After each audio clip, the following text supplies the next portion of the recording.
Today on This Old House, we're going to restore this chimney using a brick veneer.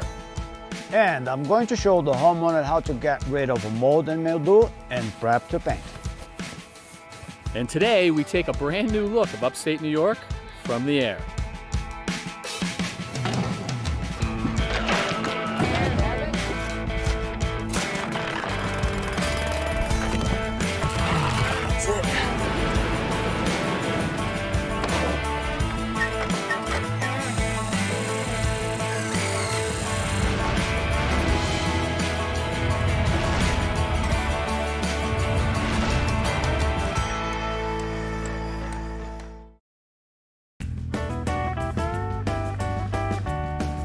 Hi there, I'm Kevin O'Connor and welcome back to This Old House and to our Saratoga Springs project, which is where we will get to in a little bit. But first, I wanted to take you here to a project that we have been following for most of the season. A group of nonprofits, a veterans organization, and the town of Dracut, Massachusetts banded together to save this old 1898 four-room schoolhouse. And they are turning it into affordable housing units for veterans. When it's all done, there'll be 9 units inside. And on the outside, well, they're trying to preserve it to make it look like it did back in 1898, including the project that we're doing today, which is to make our new chimney look old. All right, Mark, so really just a plywood box now. It used to be a solid brick chimney, right? Right, so as you can see, we are starting off with a plywood box. We've already applied some ice and water protection from that.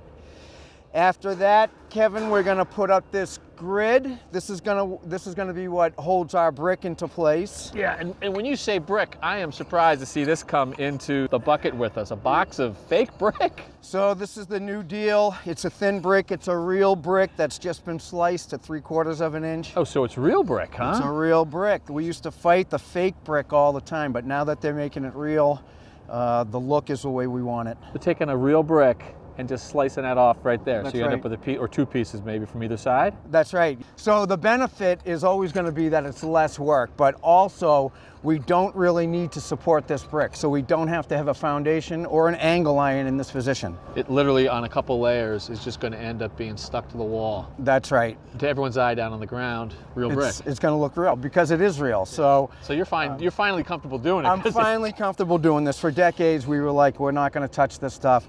But again, the big secret is that this is the way people are going for those reasons. Again, less labor, less support, and again, you're going to get that same aesthetic value. All right, well, let's do it. Like so you let's said, we get got going. This is a drip edge. So drip edge, anything that gets behind this brick eventually comes down, hits this, and it kicks it out? And kicks it right out.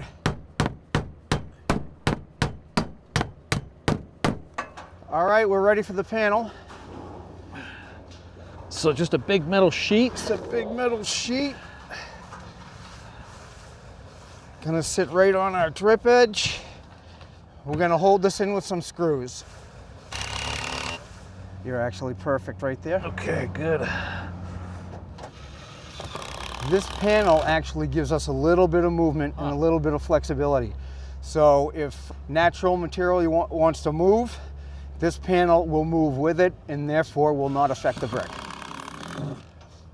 You got the best working conditions, Mark. Freezing cold day, 50 feet in the air, and a bouncy lift. Yeah, nothing more I could ask for. Why is the whole industry going to thin brick? Well, some of it has to do with the way they're constructing these new energy efficient walls. So this is now a true veneer. Your steel studs, your ice and water, your plywood, all of it is behind this system. And again, the main ingredient right here is the lack of support. We just don't need a foundation to hold this up. So if we had real brick, we would need something more substantial. We'd have roof work, we'd have a carpenter involved, we'd have a bunch of other tradesmen involved. So is this whole system a time and labor saver? So that's probably paramount when you do this system, is the fact that it does save so much labor. We're actually doing the hard part right now, which is the prep work. Once we start putting brick on, it's gonna fly.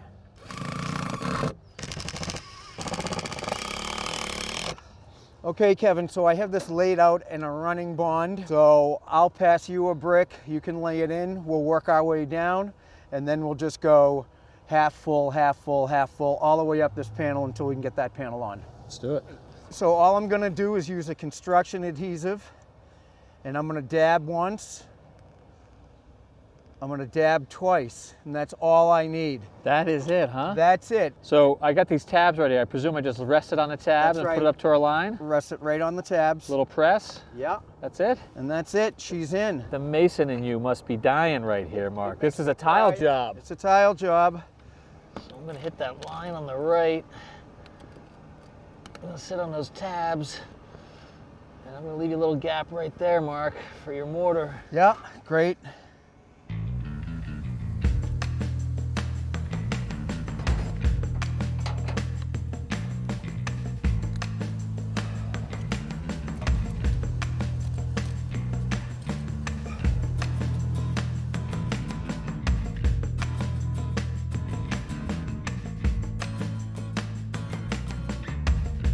So how do you feel about working out of the lift? Because sometimes you guys actually build scaffolding.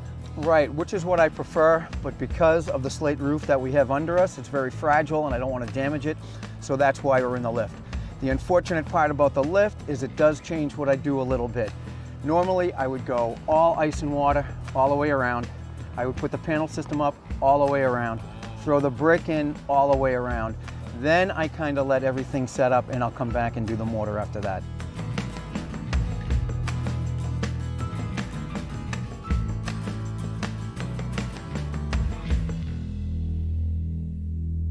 This is really something. I Yeah. mean, that's 8-9 course in, 5-10 minutes. Right. Fast. Look good to your eye?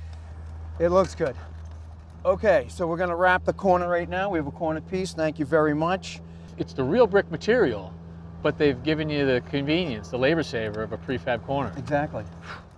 I also noticed that the stuff that we stuck a few minutes ago, it's still pliable. That's still moving. Yeah. So how long does the adhesive take to set up? So that's the real reason we gotta come back and do the joining after. This stuff does need at least 24 hours to set up, so we'll give it that time and then we'll come back and we'll joint the whole thing. Cool. I tell you, there's only about 10 or 12 courses on. It looks pretty darn good. It looks real. I know. It is real. I know.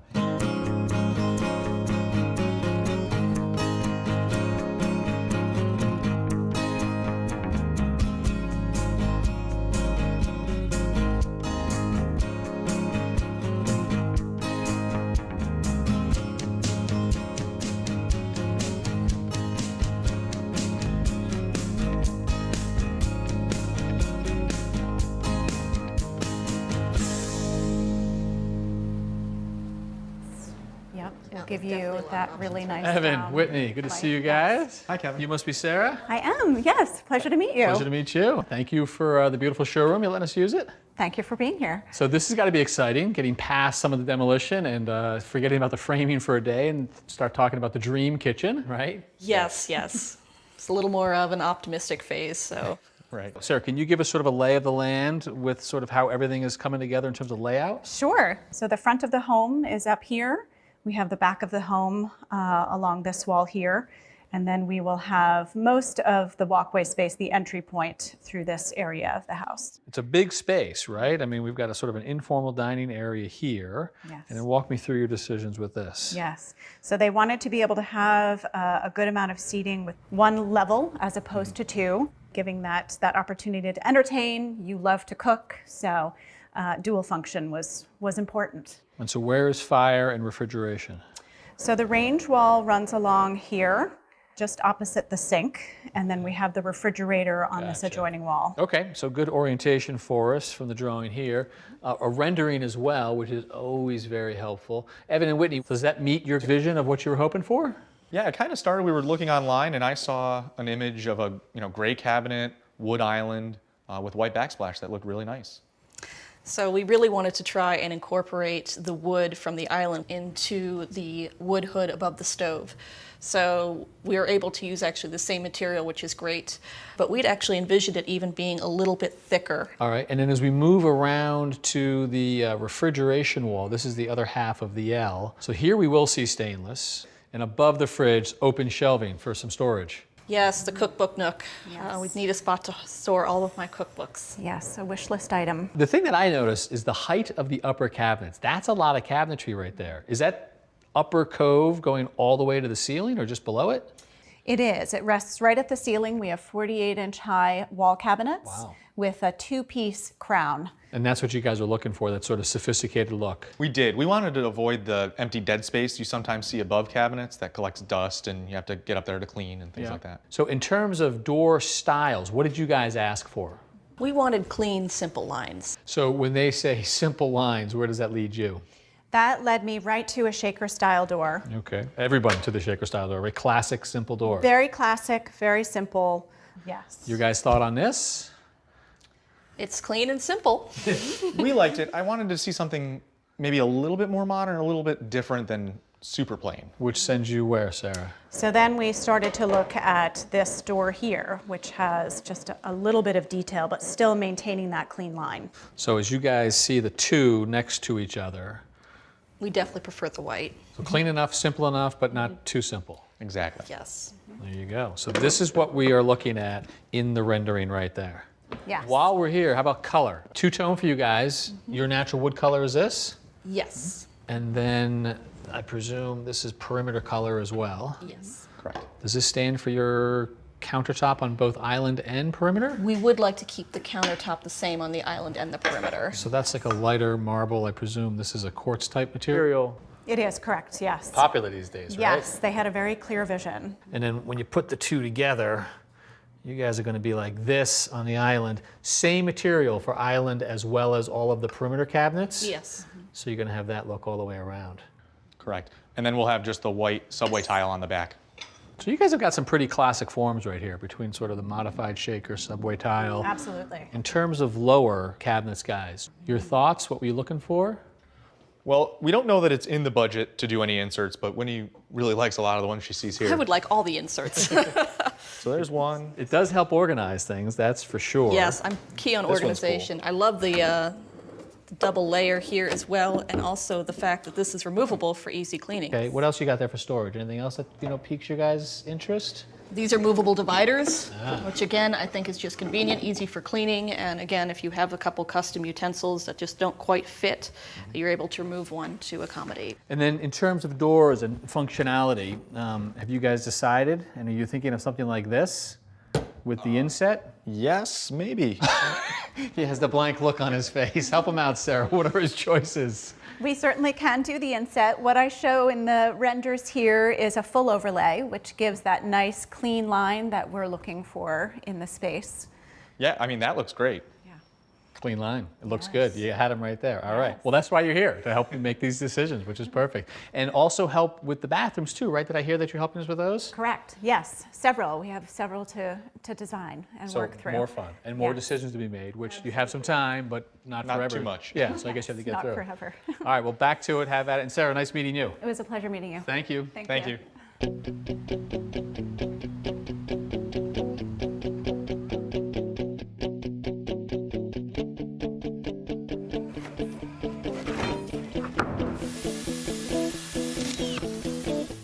Hey, Mauro. Kevin. Welcome to Saratoga Springs. Thank you. First time. And I was talking to Evan. He said he's going to tackle this whole house. He's going to paint the whole thing by himself. You're going to paint it? I did it once before. Putting you out of a job, Mauro. I don't like that. All right. Well, the issue is, though, is over the last 13 years, there's this mold that's accumulated, and I need some advice. Absolutely. We'll talk about, we'll see how to get rid of that. Then we'll be ready to paint. You're in good hands. Definitely. All right, so this is what I'm talking about. You know, it's black, and I just kind of keep calling it mold. Is it mold? Is it something else? Well, first thing I noticed when I look at this front entryway, you have a mix of both of them. In this area, for instance, you have mildew growing in right there. Okay, so that's mildew. That's mildew. But when you look up at the soffit, you see those little black dots? Yeah. Those are mold. Also on this door header, you see a bunch of those little black dots. That's also mold. Mildew comes in 3 different colors: white, brown, and gray. This is mildew, and it's always flat. If you rub your hands against it, you could see some sort of powder on your hand. Right. That's what mildew does. Mold, on the other hand, has a little texture to it.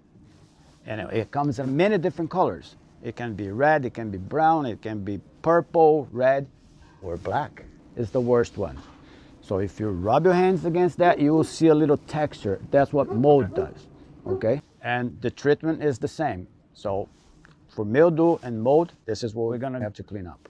Okay, great. Ready to go? Yeah, let's get after it. Let's get to it.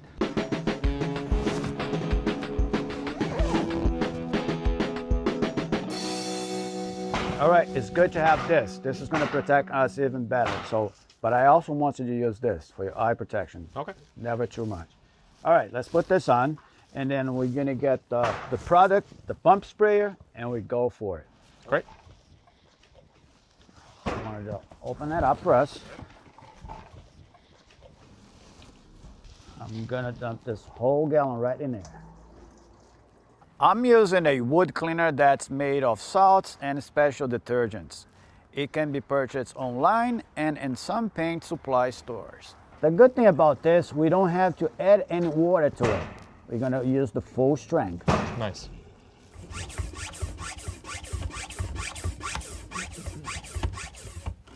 I got the pump here. It's all ready to go. All we're gonna do is just like this.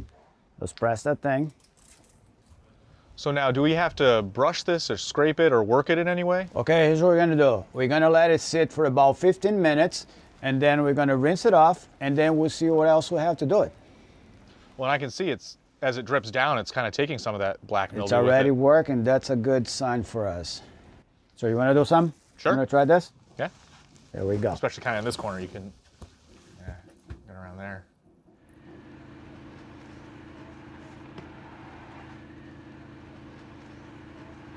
All right, that looks good. Let's give it like about 15 minutes. We'll come back and we'll see what we have to do.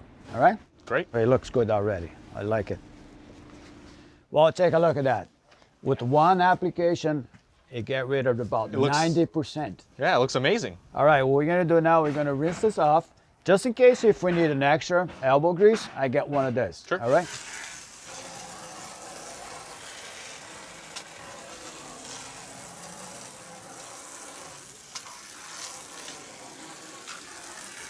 See, if we'll be using bleach, we'll be crying right now.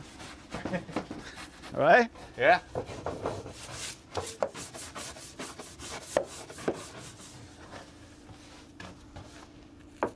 All right, Evan, give this a nice, solid rinse. You got it.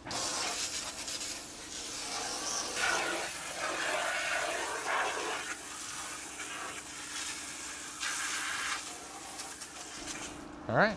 Look at that.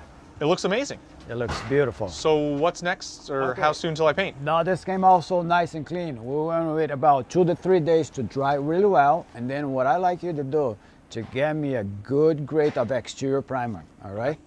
Primer this whole thing, and then we'll be ready to paint. Great.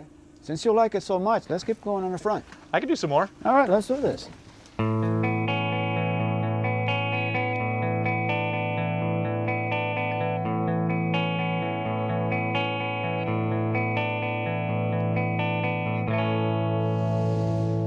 This part of upstate New York has a special event once a year. It's a balloon festival that takes these majestic aircraft up high enough to see the Adirondack Mountains. Well, while work continues back at the house, I decided to sneak away and take my own balloon ride. But first, I've got to find a pilot. Mike, nice to meet you. Hey, nice to meet you. Permission to come aboard? Come on aboard. All right. So this is a first for me, but looks like we got a beautiful day for it. It's really nice. So this is a big event up here for you guys. This is. Ballooning's a big thing in this area. I bet. All right. So, I don't know. We ready? We're ready. Let's go. Let's go.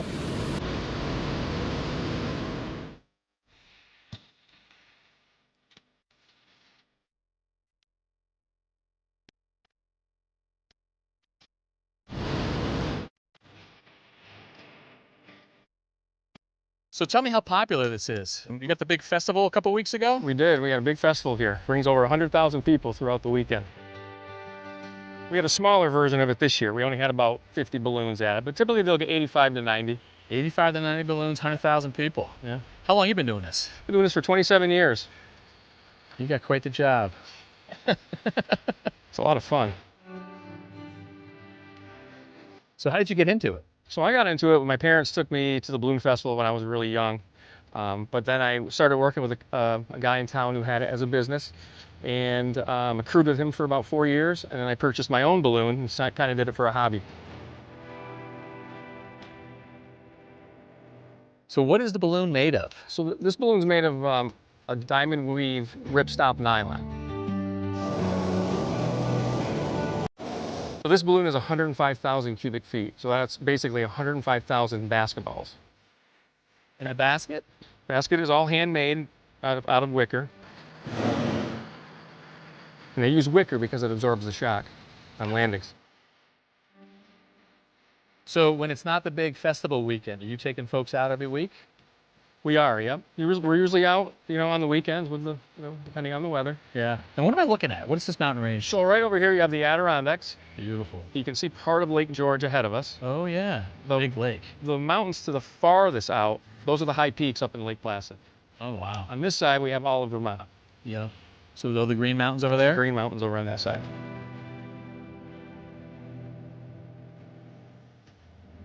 So how high are we now? Right about now is around 2,000 feet. Should be good. That should bring us towards these fields over here that are nice.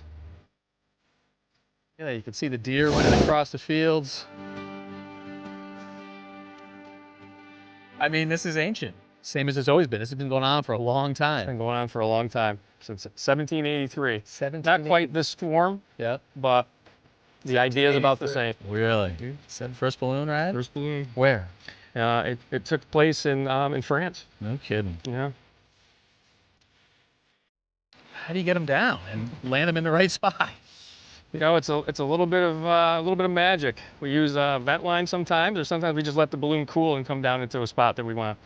So propane heats it up, Propane heats it up. sends it up. Vent line will let some out the top, Vent will let some out. and then it naturally cools off by itself. It'll naturally cool, yep, and come down and make a descent.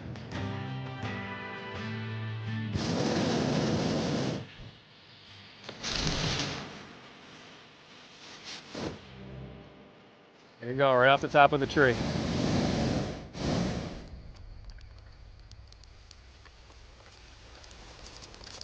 So that's a pretty sweet landing there. Thanks. Nice and soft. I mean, it is like you had a steering wheel. Sometimes it is. That is unbelievable. Yeah.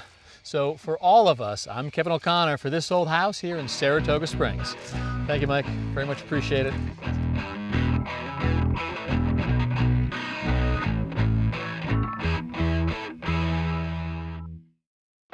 Next time on This Old House. We got to install another ledger on that wall, and hopefully we can start some joists. All right, let's get to it. And so today it's all about tiles. And I like that each piece varies. They're not exactly the same. Oh yeah. All right, so this is going to be a wide open floor plan, and you're asking that second floor to carry a lot. And so we need some steel beams to do that.